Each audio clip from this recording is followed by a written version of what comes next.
Welcome back to the Be It One podcast. Those of you that are returning listeners, we thank you, appreciate you. Um, For those first-time listeners, get on the train. Welcome. Yeah, if this is your first time, go listen to some of the other episodes we have out, or else. Like if you don't do it, then shame on you. Speaking of shame, no. So, yeah, we've got Derek and I here back with Austin. Uh, it was such a good time last time that we didn't leave. We just started recording another one. So, yeah, And I could do this all day. I love talking with people yeah, about these ideas. me too. If we did it all day, then it would be the shortest podcast channel ever, because we wouldn't. It would just be one long episode. We are one. That's not short, but you know what I mean.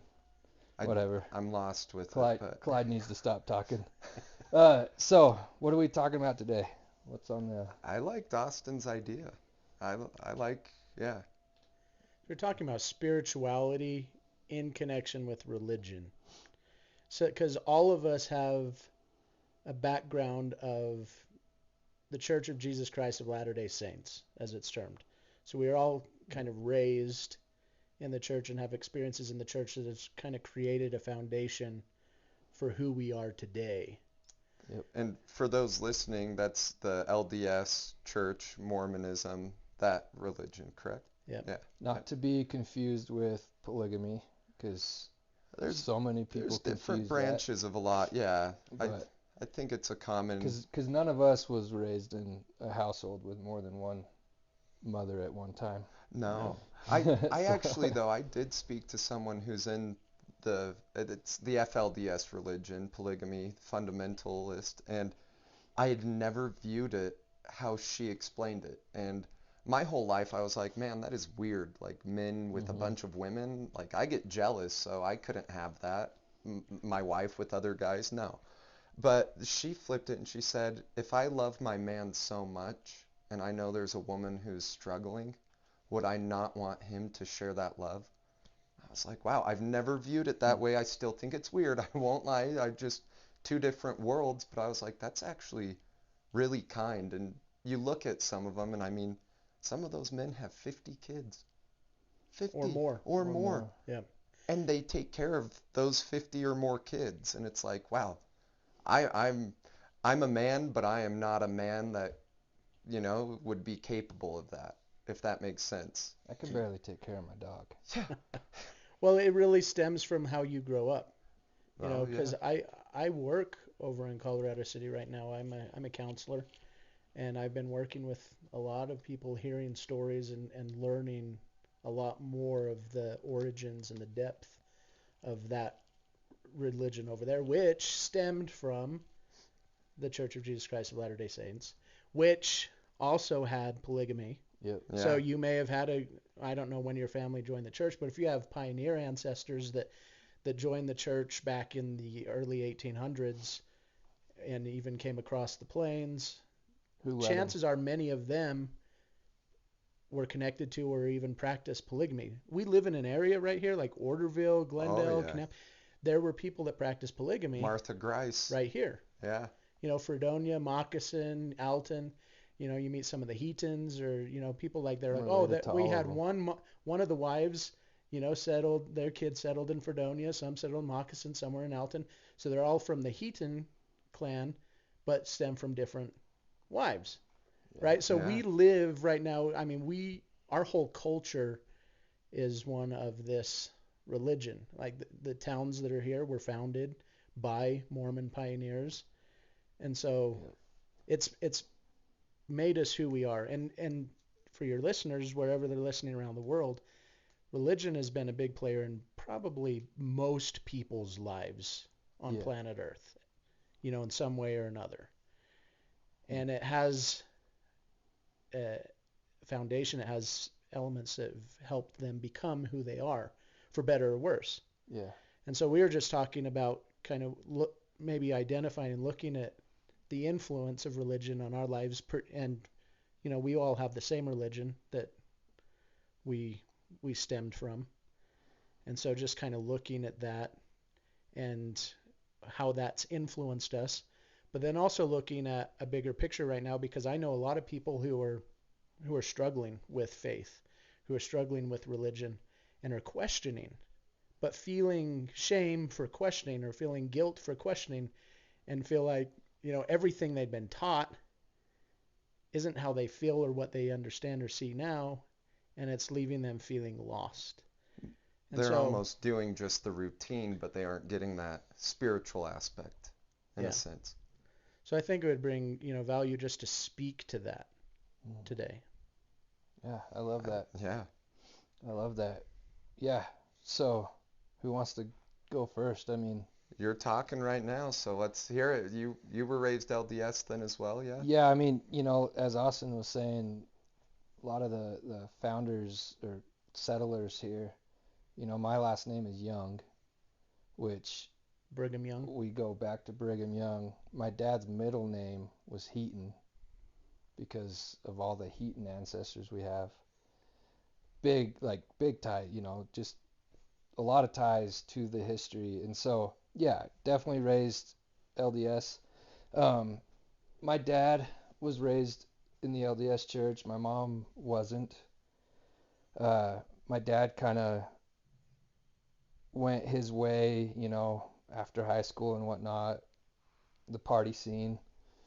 Got, met with my mom. I was gonna say got with my mom. That's probably still fine to say, but It's they a had new a age term. they had a kid, my older brother, and then my older sister, and then when I was born, soon after I was born, my dad he actually went and found the missionaries that were local and was like, "Hey, will you please come to our house?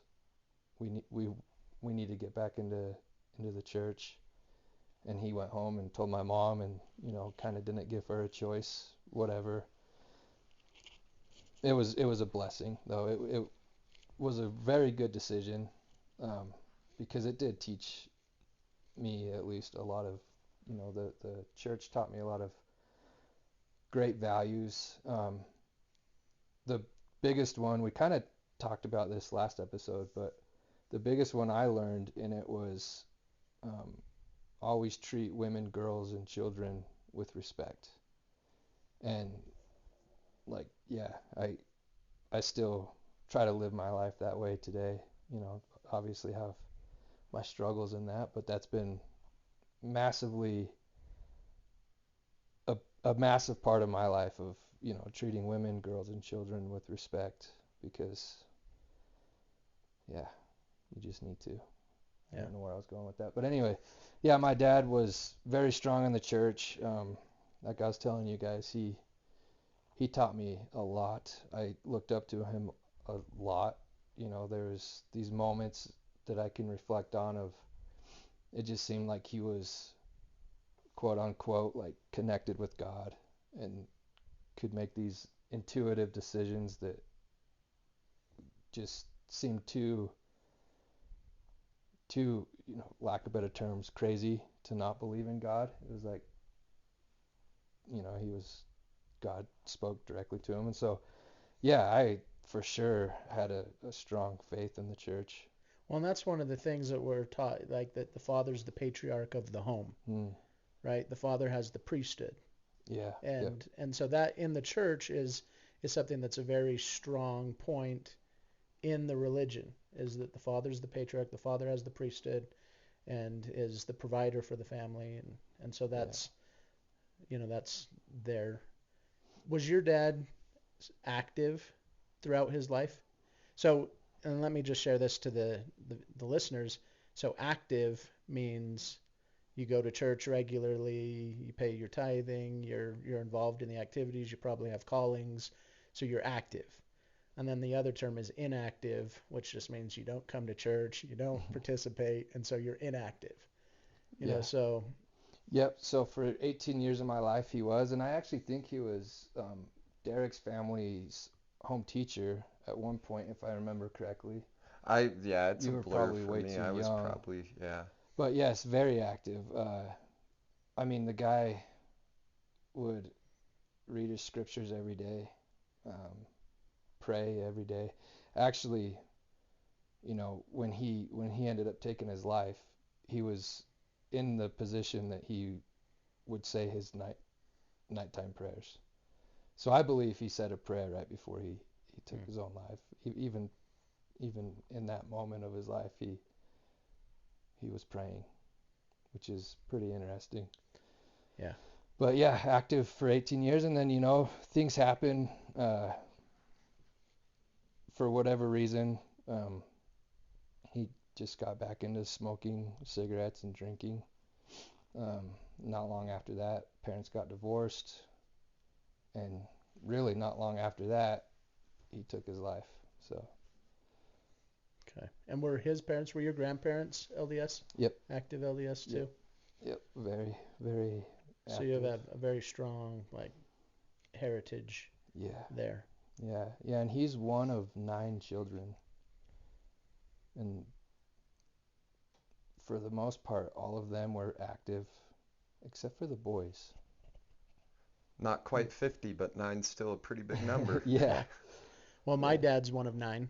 Really? Whoa. Yeah, I did not know that. He's the oldest. Really? Of 9 kids. Wow. My dad's the youngest. Of 9? Yep. Really quick, 9 is the biggest number out there. There is no number greater than the number 9. Yeah. Everything else, it's just a replication. That's true. And so. Yeah, so where are you now, would you say? So this might be, maybe, what if we do kind of like the background, and then we can talk about the next pieces, because I think it's important to lay the foundation for each of us. Like what's the background, our foundation. Yeah. And then we can go into the other topics, because then those topics, I think, have a lot of depth and emotion to them. Yeah. Yeah, me then, I guess. Yeah. I was born in Kanab too, born and raised in Utah, and so LDS was religion. My grandfather, when I was I wasn't even around. He was on the bishopric when I was a kid, but he was actually the bishop back when my mother was, I think, in high school. And so, yeah, I grew up with a very active family in the church and went to church every Sunday as a kid, and drove me crazy. I won't lie. I just, not the going there or being around people, it was having to tuck in my shirt. I hated that stuff. Like that, and my mom would always do the lick and fix the hair, wipe the dirt off my face, and that drove me crazy too, the smell of spit on my face. But no, I won't say that I didn't enjoy it. I actually really enjoyed the church. There was a lot of community, there was a lot of love, and that was really cool to me, that tribal aspect of it as a kid. And at 11, my parents got a divorce, and so at that point I was still going to church, but I just stopped. I don't know, it kind of, after the divorce, I felt it was a lack of worthy feeling. I felt worthless almost going there. I was like, all of my friends still have their parents together, I don't belong in this building. And that kind of stemmed it, but from that it actually grew into more that we'll get into. But yeah, I was extremely I was always scared as a kid, because my grandmother, you guys know Susan, Grammy Sue. Yep. She's an amazing woman, and as a kid you see this amazing woman and you see the impact on the community, you see what she does at church, you see all this stuff. And yeah, being a kid and thinking of 3 heavens in a sense after this time, I was like, holy crap, I'll never see my grandma. And as a kid, grandma's everything. So it was like, whoa, heavy, and I found that's what a lot of the religion was when I look back. But, it's like anything in life. You could choose to be angry at something, or you could see the good in it. And community and service is the biggest. I mean, yeah, I'd go to church and my dad would offer to help old people over the weekend, and I'd go and meet them, and they'd make food, and it was just tribalism. I love it. Yeah. So you were 11 when you stopped? Yeah, going regularly? around that time, it was like fifth or sixth grade that something in me shifted. It wasn't just the divorce and the fears and other things. It was time, Okay. you know. And how old were you, Clyde? So we'll say 19. 11, 19, 37. 37. Yeah. So, Wow. interesting, right? So I'm not from this area originally. My family, I was born up in Salt Lake, Layton area, Mm. lived up in Kaysville, um, but have a very strong family history in the Church of Jesus Christ of Latter-day Saints. And so I've had a lot of my ancestors that joined the church from Europe, traveled across the ocean, and were involved and knew Joseph Smith, knew Brigham Young, and Mm. it came across. So I've got a lot of family heritage from there. So my last name Soderquist is Swedish, and so I've got a lot of family from Sweden, Germany, Denmark. My grandpa is a Nilsson, and so his family's from Copenhagen, Denmark. Mm. And then my dad's family, the Swedish side's from Stockholm, Sweden. Um, so I'm a mutt, basically. Some people, I like to say I'm European American. Mm. Yeah. I was like, everybody else can do like African American or Asian American or all this. Why can't I be European American? Yeah. I Yeah. am. I think it's fair. Yeah. And so we got a lot of that history and a lot of pioneer history, a lot of in the church. So I grew up with that very much so. I had grandparents that, would smoke, drink alcohol. So there is addiction in the family history as well. And so that's always been something that's been there.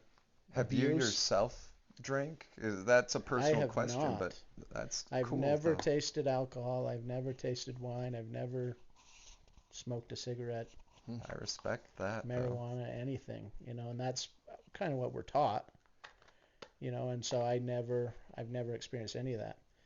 Um, but I grew up, so we moved down here to Glendale when I was 8, and so it's a small town, Glendale, like 350 people, very small town. From Very Salt small. Lake to there. Yeah.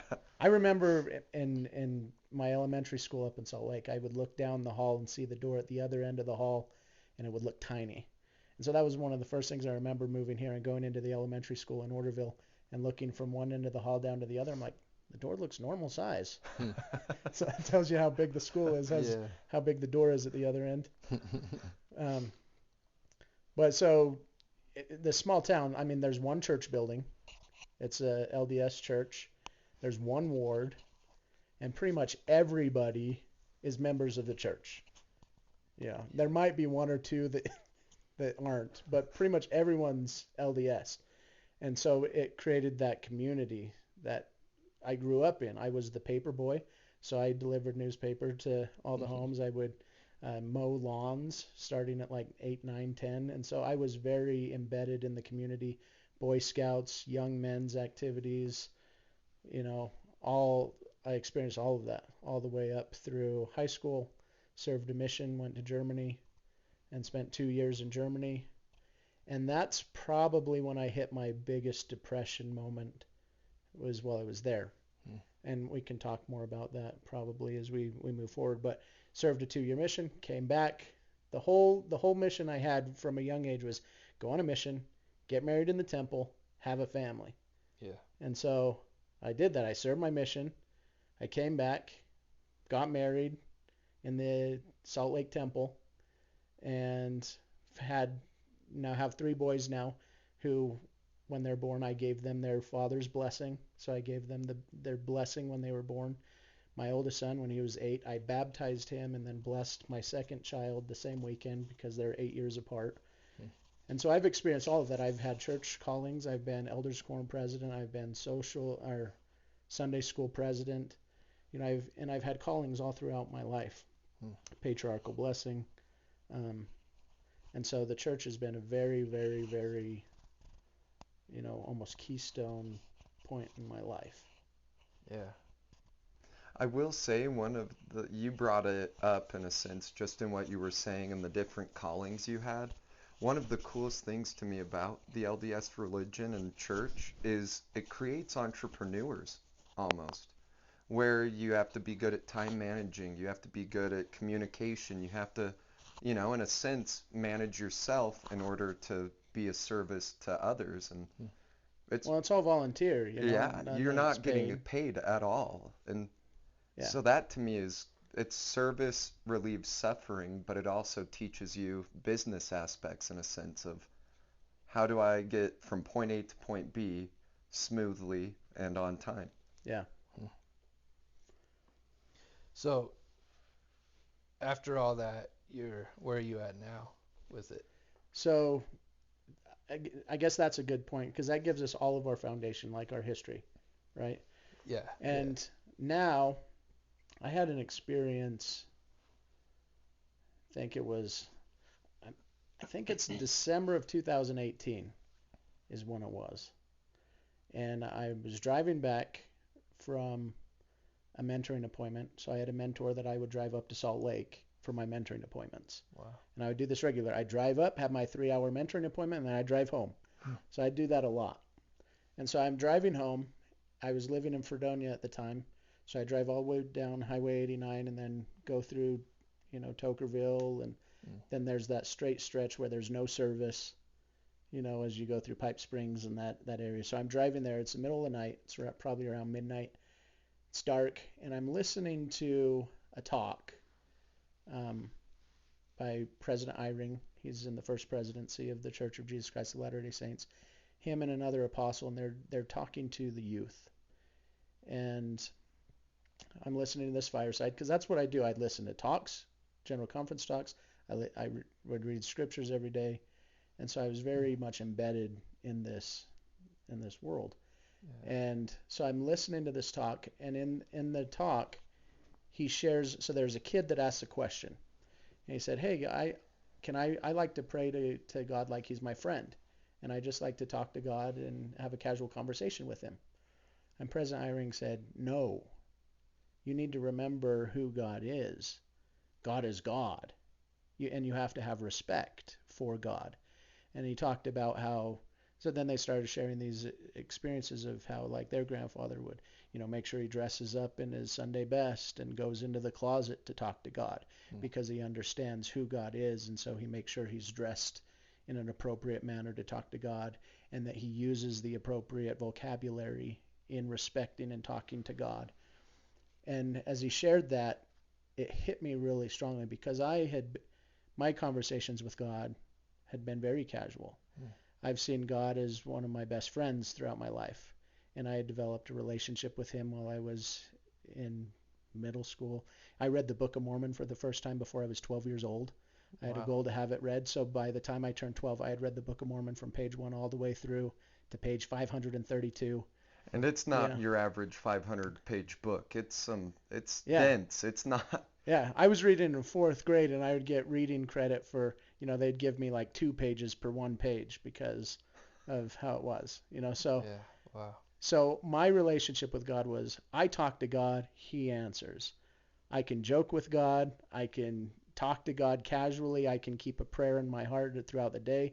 So I'd be like walking through school and just, say, okay, Heavenly Father, can you help me, know how to, what I can say to this person? How can I be, a light? How can I, help? And I just talk. And so when I heard this in that moment, you can't talk to God, casual. Like, it just rocked my whole core because I'm like, that's not my experience. And I was taught that, prophets speak the word of God. Mm-hmm. And so I never thought that President Eyring, was speaking in a way, to make a point, or that his experience might be different than mine. I was taught and I understood that he's a prophet, therefore he speaks God's word. Therefore my experience must be wrong. And so I pulled the car over. It hit me so strongly that I'm like, okay, what is going on? So I pulled the car over, and I step out into the night. The stars, are bright. It was a clear night. And I look up at the stars, and I fall down into the gravel on my knees, and I just say, God, have I been deceived? Has my whole life been a lie? Because this is what I believe. This is, what my experience with you has been. Please help me understand. Nothing. No answer. And that's different for me because I always would get an answer. He was on a lunch break. All right. And so I cried again. I'm like, God, where are you? Like, have I been deceived?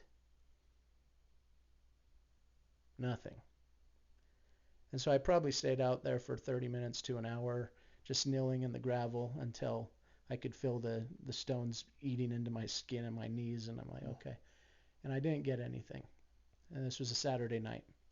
So I get in the car, I drive home, feeling different than I've ever felt in my whole life. Would you say the void, maybe? Speaking about the 5 rings, were you in the void where it was just kind of nothingness? Hazy, weird. Yeah. Yeah. Cut off, aloof, just like Twilight Zone almost, like, what the heck? So I go home. The next day's church. I go to church, and I just feel sick. And so afterwards, I talked to the bishop, Guy Finicum. Love Great that guy. Yeah. I Yeah. love Guy. And so he was bishop at the time, so I said, can I talk to you? So I go into his office after church, and I just tell him about my experience, and I just start sobbing. And I'm just bawling. I can't even talk. I'm crying so hard. And, he says, well, I kind of have the same experience when I listen to that talk. And we talked, and I understood, the point that President Eyring was making, that, he's talking to kids, and he's telling them that it's important to have respect. And so I get that. I was able to do that. But within myself, I was like, okay, it just rocked me in a point that I've never experienced before. So I have that conversation with my bishop, and I feel an element of peace. I ask him for a blessing. He gives me a blessing, and I go on my way. But every time I would pray after that, I never really got the answers like I used to get. And I felt like the heavens were sealed. And so You were putting restriction on it. Right? So it must be, okay, now what is my belief that's changed everything? So there's a lot there. Mm-hmm. And so I go through this whole thing, and I'm going to church every week, but I feel different than I've ever felt before. I don't feel the connection. I'm not getting my prayers answered. I went to the temple and spent 2 whole days in the temple in Cedar City. From the very beginning when the temple opened up until it closed at night, I did that 2 days in a row, just going through, doing baptisms, confirmations, sealings, endowments, and just sitting in the celestial room for a long time. I took my journal with me because I was, hoping to have a profound experience that would be like, okay, I am God, and this is who you are. And I was looking for that. And I took my journal and I asked the temple president or whoever was there, I said, hey, can I have my journal with me throughout the sessions and stuff? They said, no, you can't keep your journal with you. I'm like, well, I'm planning on being here for the whole day. Like, how do I record thoughts? He said, oh, you're just going to have to remember it and write it down afterwards. So I didn't enjoy that answer because I'm like, I just want to have my journal to record. But then I'd be in the celestial room, and at one point I'm like, okay, I'm going to kneel down. So I knelt down by the side of the chair and had someone come up and say, you can't kneel. It's a liability. Someone might trip over your feet. So I'm like, I go to the temple to connect, for God. But I can't have my journal with me. I can't kneel down. And I didn't get the experience that I was hoping. I felt good, but I didn't get that answer I was looking for. It was like, okay, where are you, God? And so it's been, this is why I say like a crisis of faith, like this whole experience, because I feel like that was my one sure anchor that anchored me to everything. And so with that gone, it left me going, okay, who am I? What's the purpose of life? I have these beliefs, I have these thoughts. And so I still acted. I didn't, so I was going to church all the time, up until just a few months ago, actually. And I would be sitting up here on the mountain. And this is where Messages from Nature has really stepped in, because I think God started speaking to me in a different way. And as I've talked with mentors, spiritual mentors and stuff, they said, okay, this is a pattern that we see in a lot of people's spiritual growth, as you go through this phase where everything seems to be ripped away, and then you have to grow to a new level. And so, or understand a higher frequency of communication, I guess. Yeah. And so a lot of that would come from nature, Messages from Nature. So I wouldn't get it from prayer, but I'd get it from going out and talking to the trees. Being in the creation Yeah. as a part of it. Well, and there's a lot in the scriptures that say, come up into the mountains, and the temple is symbolic of the mountain. And so now I haven't been going to the temple, but I've been going to the mountain. So it's shifted, but I've still felt really lost through this whole thing. And at one point I'm like, okay, even church, like I've got a lot from church, but now it feels hollow. Like there's something there and I'm not enjoying it as much. And I was again praying. I keep trying to pray every once in a while. I'm like, okay, let's try it again. It's like sushi. Every once in a while I'll try it to see if I like it. But I prayed I love and sushi. yeah. And I asked, and the answer I got was, don't go to church. I'm like, okay, I got an answer this time. It said, don't go to church. That's weird. That's definitely not what I thought the answer would be, which was weird. Yeah. But I kept going to church. Even after the prayer? Even after that, because... You just felt that wasn't right. You were like, no, that's my brain. That's not God. It's like, that's not the right answer. Because we're always taught, you go to church, you pray, you read your scriptures. Those are like the three main things. And going to church is always like a big deal. Yeah. And then I've had another time I was sitting up on the hill and I had a feeling and I thought, we have these experiences where we go and come, but it's, how much I felt like I was living my life, observing my life rather than living my life. I was judging my life, saying I have to do this in order to be perfect. I have to do this. And so I realized I had a lot of shame due to perfectionism that I've been taught I have to be perfect. And so it led to a lot of shame. And so I kept judging myself rather than living myself. Yeah. And it's like, okay, I have to do this. I can't do this. Instead of just being with myself and saying, okay, what do I feel called to do in this moment? And then just do it. Well, and bringing up shame, actually, we've talked on previous episodes. Shame and guilt are extremely strong energies, and they foster an environment for disease and illness. Yeah, and so absolutely. Those are two ones that I try to really nip them in the bud when they're starting to linger and come up. Yeah. And so it's been a few months then since you've gone to church then? You did listen to the prayer eventually? Well, in this moment, I was there talking that, and I had that thought, okay, you've been observing your life rather than living your life. Okay, you've been judging.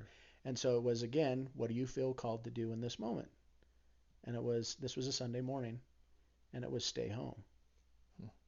So I stayed home that day. And I still was then now dealing with guilt and stuff like I should be at church. And then even, so you guys knew I grew my hair out really long and had a beard. Every time I was growing, like that whole process was also a cleansing thing, because in the church the standard is clean shaven, short hair. Any man with a beard or long hair is sad and depressed, and it's or like not seen true. As not fully active. Yeah. And so even growing my hair out long, we cut 13 inches off a couple months ago, right? Yeah. Like that whole thing was different. Like going to church with long hair and a beard. Oh yeah. Was uncomfortable.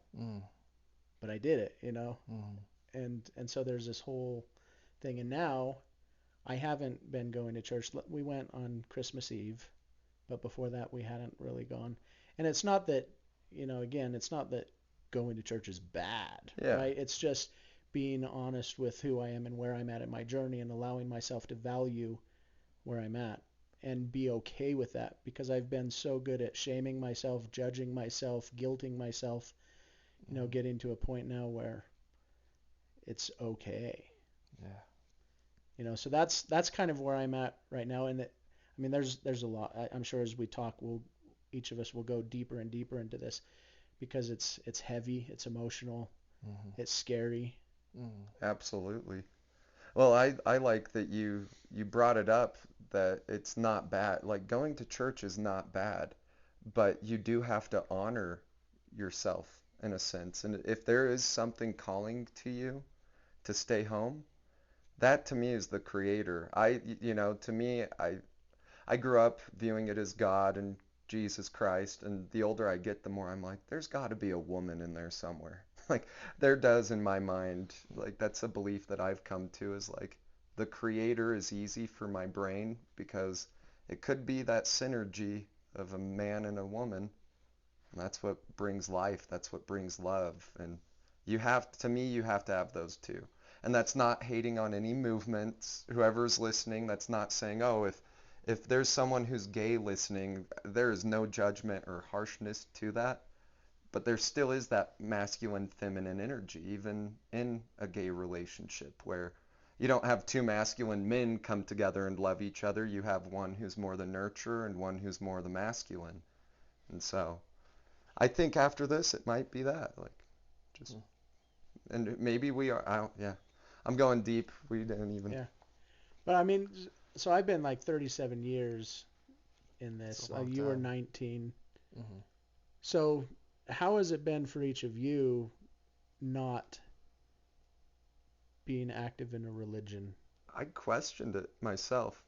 Like, I left early in a sense, became inactive at a young age, but then as life went on, at 19, instead of going on a mission, I got a tattoo, and I was sleeping around a lot and had a really big scare that shifted kind of life in a sense. It was an STD scare and whatnot. I'll be honest with you guys, because I was going haywire.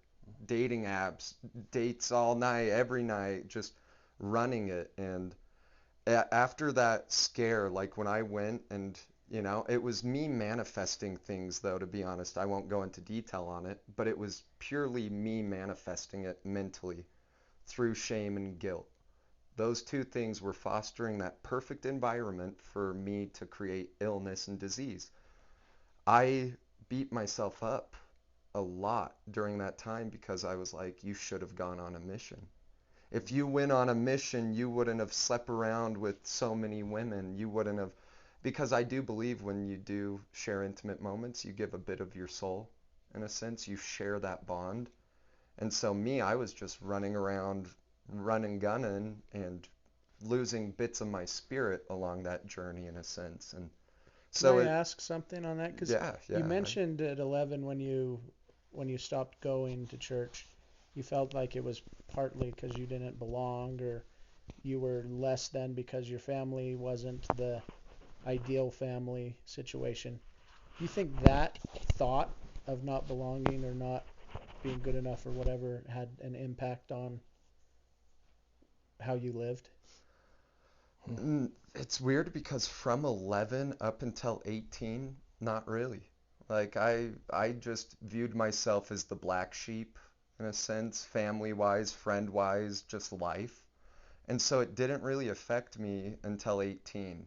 And then 18, it kind of started to. I was like, dang, all of my friends I grew up with are going on these missions, And so there was this sliver of that, but then 19 is when it really kind of, it shifted. From 11 to 19, I did not care, really. I was like, yeah, whatever. I left the church. I hate that thing. I hate religion, blah, blah, blah. Anger a lot. And then at 19, with that whole thing, it became beating myself up a little more of, like, you should have gone on that mission. Really, that's the first thought. And the idea behind it was, if you went on the mission, you would be here. And so it was this deceitful kind of belief in myself that, should, could, or would is bad. And so, well, it's not that, but you guys know. And yeah, continuing on, then my buddies start getting back from their missions. And I'm like, dang, like they get back and they find this beautiful woman. And then they have a beautiful family. And so I was like, man, if I would have stayed with the church, I would be there. I would have that, you know? And that was around like 23, 24 that those thoughts then began. And then by like 25, it just shifted again. It was like, you know what? No. Like honor your journey, be happy for their journey and be grateful for the lessons in between, but you're on your path and no one will walk it for you or with you. You know, they'll walk beside you at times, but you know, realizing it was my path and that I had to go through that to learn what I've learned, and that was kind of, it shifted again to a more positive aspect now. I had a lot of hate to the church, a lot, like just anger, resentment, those things that now I see the beauty in it. I view more on the focus and view is more on the positive, community, tribalism, those things, and the rest I just leave behind. And you know, if religion helps a person be a better person, that's great.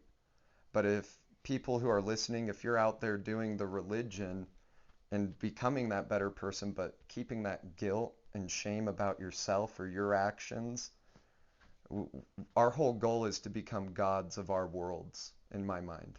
Like, my world is my world, and shame and guilt won't help me create the world I want. And so, whoever's listening, if you have shame and guilt, you know, just honor it, feel it, send yourself some love, and yeah, don't go against your gut or your heart in a sense, because that is God to me. That's the creator. That's where he, she, you know, that's where they'll speak. So, yeah, that's where I'm at a little with it now. What about you? 19 years in. Yeah. So like I said, my parents went through a divorce, and I was supposed to give a talk in church, and this is when I was 18, I think. And I remember sitting up on the stand, and mom, dad, not there yet. Get through one talk, some songs, they're still not there. And then by the time I was supposed to give my talk, they still weren't there. And so I gave my talk. I pretty much blacked out through it all, I think. Probably more because I was terrified of public speaking. But I just remember right after that, went home, and I got out of my truck to walk in, and I could smell cigarettes. And so I was like, oh, that's weird. So I walked around the house and saw my dad smoking a cigarette, and that's when I was like, oh, I guess we're done going to church. And so I kind of had like anger towards him, and that's what first was my reason not to go to church. Um, and then after he died, I got quite a bit of money from his life insurance. And one of the things I thought, or that I was trying to convince myself of, was it was an opportunity for me to pay for my mission, because that was something I always worried about growing up, was how is my mom and dad going to pay for me to go on this mission? Like, it can't be cheap, you know. For some reason, always worried about my parents' finances growing up. I just, yeah. And so I was like, well, maybe this is what this money's supposed to be for, is to pay for me to go. And so I started going back to church. I went to like 3 weeks, and then I had a meeting with the bishop, and there's just something in that meeting that was like, nah, this is all BS. Granted, I don't think it's all BS, but that's what I was feeling in that moment, was, yeah. And so, like you, I had a lot of anger, you know, feeling like my dad was such a strong member of the church. You know, he was in the bishopric at one point. And when he stopped going, of course, I wasn't around enough to know if people from the church came to check on him, but I didn't think they did. And so I was angry at them for that. I was angry at the church for not checking on my dad. You know, like we talked about the mirror, I was probably projecting because I also wasn't checking on him very much. Um, and then it, like, I started going through this other, not just so focused on the LDS Church, but more on spirituality. It started with religion. I started to hate religion in general, but then it got into this spirituality and, like, questioning God. Is God real? I don't think God's real. Not believing in uh, life after this, that whole thing.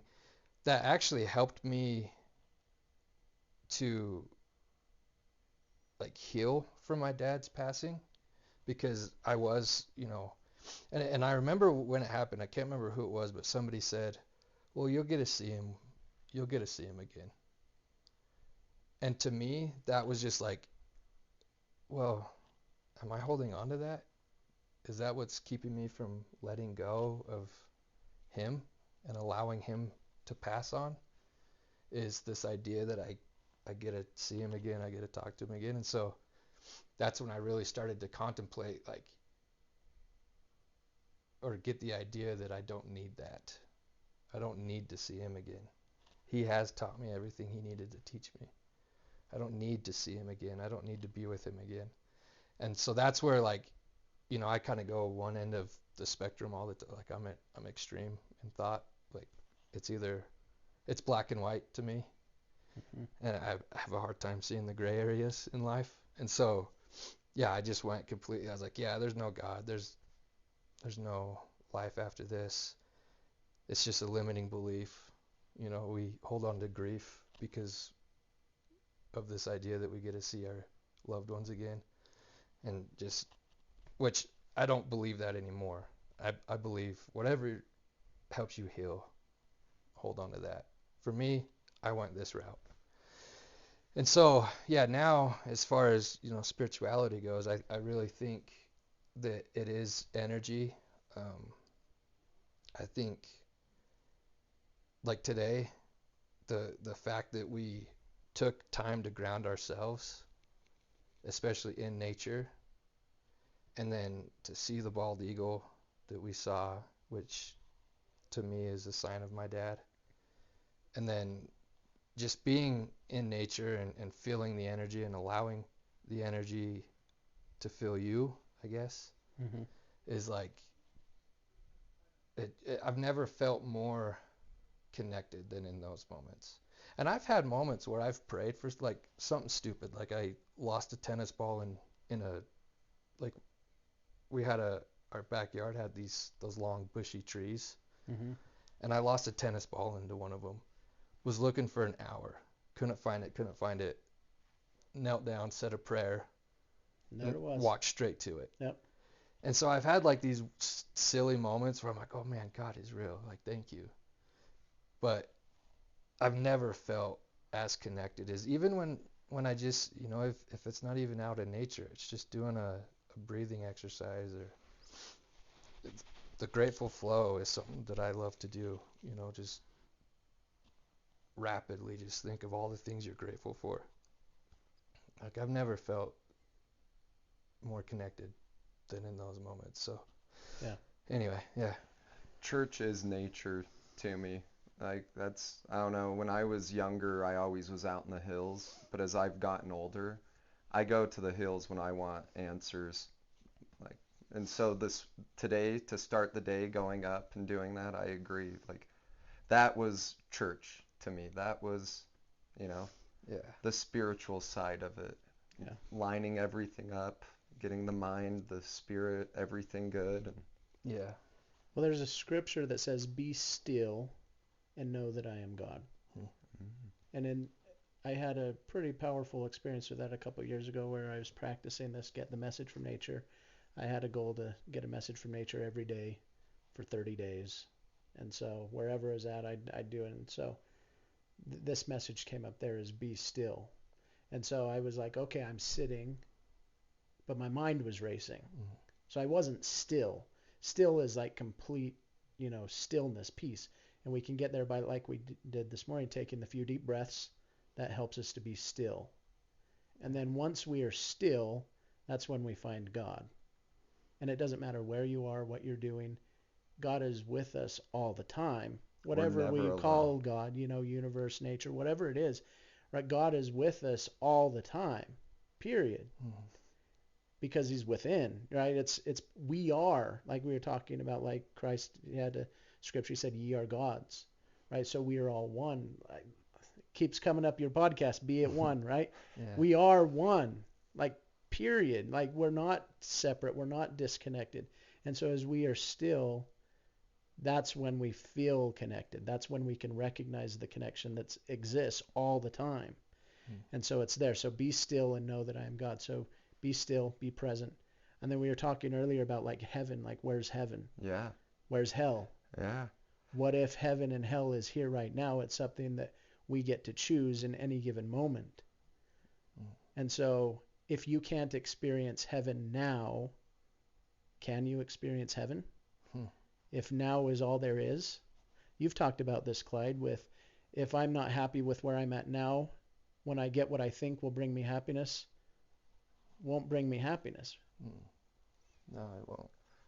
Yeah, in heaven, that's from the Jonathan Livingston Seagull book, and I love it when I view him as a mentor in it, but when the bird that he goes to the next realm and learns from tells him, he says, this isn't heaven, is it? He says, no, there is no such place, because we put a time and a space on heaven, and that limits the idea. And I like if you can't find heaven now, will you? Mm-hmm. It's like, whoa. That's like my experience today.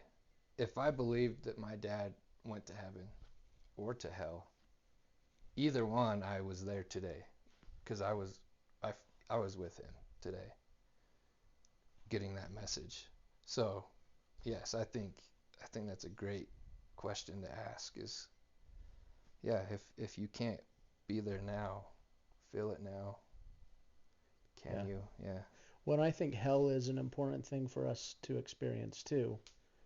I think that was in the message from the water too, is like the water will go on to the heights, but it also goes into the depths. Mm-hmm. And if we are one, we are water, we also go into the depths and rise to the heights. But it's through that full circle, that cycle, that really helps us understand and comprehend the meaning of life and this experience. And I think it spirals too. So it's, it may feel like we're going in circles, but it's a spiral. So it's layers, and it's teaching us new things each layer that we go through. And the darkness is just as important as the light. Yeah, I agree. I always think of atoms. And even in the Bible, you have Adam and Eve, and it's like atom. It's an interesting to my brain, but you have two positives to one negative. And that's how it works. They chase each other in a sense. And I like to think of life as that. Like every situation, everything is two positives to one negative. And, that's just the charge. And so you do have to have that negative, the darkness, and the positive, the light. And I try not to think in good and bad, but positive and negative. Yeah. Well, positive, negative, opposites, that's science. Yeah. Well, and good and bad are judgments. Yeah. I like that, yeah. I too, have you guys heard, so there's be it so or so be it. And so whenever I'm wanting to speak something into existence, I use I am statements religiously, because I am a connection to the Creator. I am the resurrection and the life. I am glory. I am worthy. It's those kind of things. But when I'm wanting to speak something out into the space, and I'm very choosy on what I do speak, because I do think words are powerful, but I say, be it so. So I'll say, I am the ever-loving flow that is and will be, or something like that, and then I just say, be it so. And because to me, that's a command. That's saying, be this, like, make it happen. Be it so. And then you have so be it, and it's like, so be it. crap happens, so be it. Yeah. Yeah. So if you noticed, we didn't stick to the heavy stuff very long. Yeah. We No, bounced out really quickly. let's dive back So I in. don't know what that means exactly, because it's, for people who are listening right now that are in that experience right now of questioning and doubting and feeling like everything that they've known is just ripped out from under them and they don't know what's real anymore. That is a really scary, heavy, dark place to be. And we just like hopped out. Yeah. But I mean, for me, it's been almost 5 years, and there's deeper valleys in that. There's a lot of questioning. There's a lot of, conversations I've had, books that I've read, things. So I think there's more to this. I know we're going to have to probably wrap up here. Yeah. But this is probably a topic that we can revisit, and talk to at deeper levels I agree. as well. Yeah. I'd love that.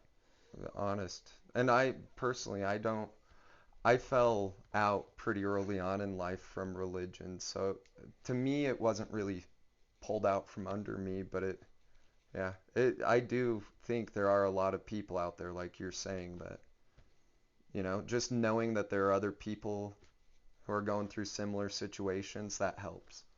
Yeah. So. And it's not just members from the Church of Jesus Christ of Latter-day Saints either. I've been blessed to talk to people from lots of different faiths who are going through a similar thing. I think it was 2017, I sensed an awakening happening, that we're moving to a higher level of spirituality, of energy, of vibration. And we do Airbnb, so we had guests from all over the world, and I had guests that would come into our house from Germany, Australia, South America, Africa, and then I hear people from all around the world talking about this. I feel like there's an awakening happening as we're talking. It's like, yeah, this was 2017, right? Because we're talking about governments and the way things are built and that it's not sustainable. It's going to have to fall apart. And just like we were talking in the last episode about this death so that we can be reborn, the world as a whole also needs to die. The foundations, the things that have been built up need to fall down so that it can be rebuilt at a higher level. And we're seeing that in a very big way now. And so a lot of the faiths, the religions, a lot of the businesses, the world as we know it is falling apart. But the beauty there is it's going to be rebuilt. And what's coming is beautiful. Yeah. I love that. So if there's one thing you want to leave the listeners with, if they're in this moment of where am I, what is this, it's just been ripped out from under me, or maybe they're even somewhere in between that, what's one thing, one piece of advice? I'd probably say just allow yourself to experience it. It's not going to last forever, but there's some really profound, powerful lessons that you're going through. Maybe you don't understand it right now in this moment, but it's being built. There's a reason. And so just hold on, through this moment and understand the patterns of life, that there's ups and there's downs. And this is a very, very deep valley that many of us go through, but it is a valley. Yeah. So it is going to hit that bottom point and you'll start to come up again. So just understand that it's a process and allow yourself to go through the process. Surrender to the moment, embrace what you're going through, because this darkness is happening for a reason, so that you can see more light on the horizon. I like it. I want to just throw out that closing your eyes too. I had a moment months ago when me and Krisha were still married, and I was just struggling, like really struggling that day with a lot of different things, and I sat down on the bed and just closed my eyes, and put my palms up. It was just like, give me a sign. Like I need something today just to remind me. And our dog Scree jumped up on the bed. I didn't even know he jumped up there. My eyes were closed, and all of a sudden I felt a lick on my cheek. And usually I'm like, oh, don't lick me. What the hell? Like, come on, Scree. But in that moment I broke down because it was like, thank you for that reminder. Like, thank you for reminding me you're there. You know? Yeah. We're never alone. And so allowing it, taking that time, and just really, I think, closing your eyes too. And not closing them to pray or having a thought, just close them. Yeah. And Just it's, let it be. When you said it right there, you are not alone. Like, that's understanding you are not alone is a powerful thing. And so, again, the podcast, Be It One. Yeah. Yeah. Yeah, and that even, we're obviously, I don't know if, anyway, I'll share it. But, by the way, thanks for that, man. I always cry. Hours after my dad's suicide, I got this message, life, which was leading and fighting evil. And for some reason, there was 2 taglines that came with that in my mind, which was the new standard. And then the second one was, you don't have to do it alone. And so I think that one really is resonating right now, is like, we don't have to do it alone. We aren't alone, so why try to do it alone? And then I think mine is just this, choose love. It's these moments of darkness, there is that light there, and that light is love. And if we can just learn to love what we're going through, I think that helps us not resist it. It helps us embrace it. It helps us, at least for me it has. It's like completely just loving this moment. And that's hard to say sometimes, some people will say, how am I supposed to love this? And it's like, well, I think if you allow yourself and you close your eyes, you might find something in that darkness to love. Yeah. Because there is something to love. So Byron Katie wrote a book called Loving What Is. And if you think about it, like, if we're fighting it, we're not wanting to experience what we're experiencing now, it's because we think it should be something different than it is. Mm-hmm. But if you, like you just said, find love in the moment, it is the way it is because it's meant to be.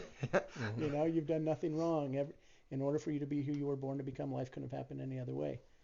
And so whenever we feel that it should be something else, we're missing the point. Yeah. I love that. Yeah. Dean Nixon taught me should stinks. And it does. That stuff is some stinky crap. Yeah. Awesome. Well, thanks again. Yeah. You guys are amazing. Yeah. You're amazing, man. Yeah. Feel blessed to know both of you. Likewise. I'm grateful we all got together today. And yeah, for those listening, again, to reach out to Austin. You find his books. Don't just, peruse, whatever. Actually purchase a couple. And I'm not just, he's over here shaking his head. I'm not selling the man, but they're phenomenal books. And it is an honor to, I always love talking with you. Yeah. Well, I definitely need to do it again. All right. Well, thank you. Be one. Be at one. Be at one. Be at one. Oh.